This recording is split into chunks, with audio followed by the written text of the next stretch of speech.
From the National Press Club in Washington, D.C., this is Rewind. This week, with the debt crisis looming, 120 university student body presidents issued a challenge to all Washington lawmakers.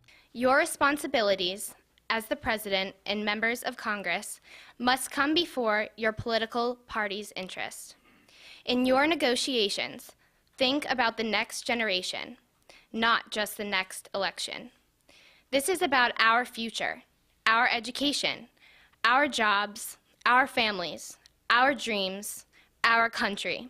The youngest generation was not forgotten as a member of the Obama administration outlined what is at stake in the budget negotiations. In spite of these budget challenges, the administration remains committed to ensuring that children have good health care, that they have the education that they deserve, and that our nation is paying attention to the needs of children and our youth.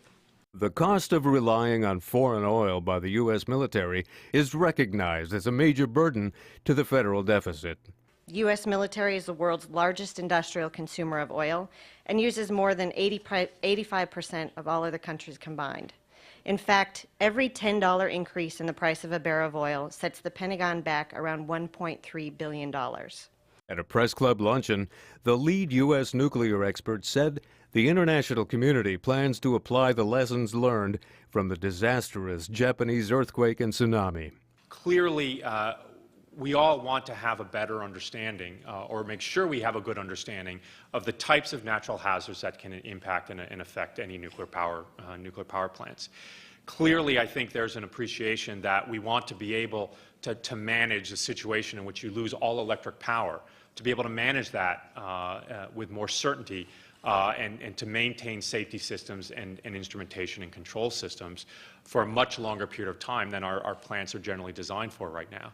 The senator sponsoring the repeal of the Defense of Marriage Act explained why she was introducing this legislation the next day. These couples cannot file joint federal income taxes and claim certain deductions. They cannot receive spousal benefits under Social Security. They cannot take unpaid leave from the Family and Medical Leave Act, and they cannot obtain the protections of the estate tax when a spouse passes away and wants to leave his or her possessions to his or her spouse. During a press club newsmaker, a Taiwan government official insisted the country will maintain its sovereignty. South China Sea issue is a very sensitive political, security, and territorial issues. And so that's the reason why that I don't think that we will consult or negotiate or cooperate with the Beijing government. The presentation of the Xtreme Eating Awards included extreme warnings for those menu items offered at popular restaurant chains. Eating one slice of the ultimate red velvet cheesecake is like eating one Pizza Hut personal pan pepperoni pizza plus 2 quarter pounders with cheese, except the cheesecake has an extra day's saturated fat. This is Rewind.